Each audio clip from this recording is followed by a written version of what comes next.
yanasemwa kwa sababu hatujamfunga Yanga.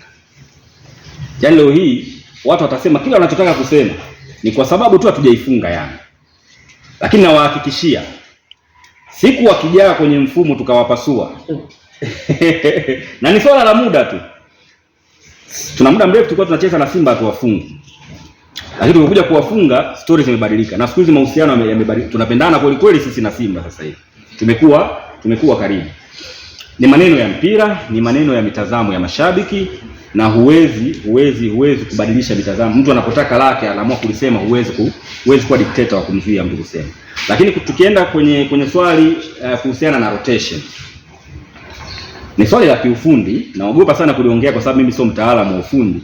Lakini kufanya rotation kuna dhambi gani? Yaani kama fulani alicheza nafasi hiyo ilikuwa ni mipango ya mwalimu.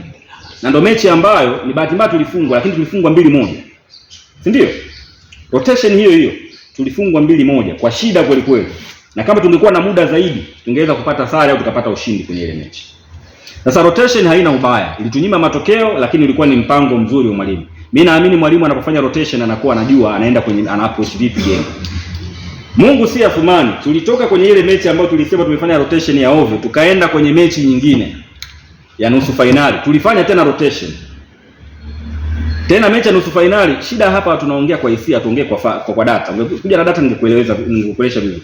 Mechi ya nusu finali dhidi ya mpinzani mkubwa wa Yanga, Simba, tulicheza pale Babati. Tulifanya rotation ya wachezaji 6.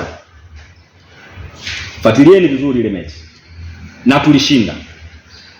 Kwa rotation haina ubaya.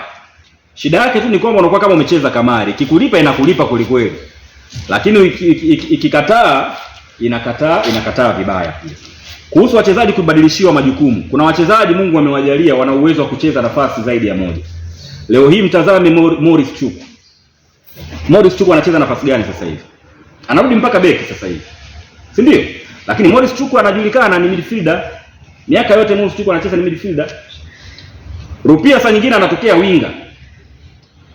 Wakina Keeke wote hawa ni wachezaji ambao wana nafasi zaidi ya moja uwanjani. Kwa hiyo si dhambi kwa mwalimu kufanya rotation na kubadilisha majukumu ya wachezaji pale ambapo wanaona yeye inafaa. Na imekuwa ikitulipa. Sisi mara nyingi ukiangalia rotation nyingi tulizofanya zimetulipa kuliko ambao tumepoteza moja. Nyingi zimetulipa. Kubadilisha nafasi wachezaji na hata kubadilisha majina kwenye mchezo. Kwa nadhani swala la kiufundi, sikupata fursa kukutana na mwalimu, mtamuuliza zaidi. Yote haya yanabadilika. Mimi nawaambia ukweli. Kwa sababu hata ukienda kwenye fact, hao ambao wanasema Singida ni tawi la Yanga. Hivi ni Singida tu ndio inafungwa na Yanga. Yaani Yanga wanapata ubingwa kwa kuifunga Singida. Kuna timu inafungwa mfululizo na Yanga kila siku. Namaanisha KMC. Kila siku wanafungwa, sio tawi. KMC wanafungwa kila siku na Yanga. Hilo sio tawi. Ila Singida ikifungwa ndio tawi. Kwa nini? Ndio muulize hao wanaosema hivyo, kwa nini? Kwa nini kuna timu nyingine zikifungwa na Yanga sio tawi?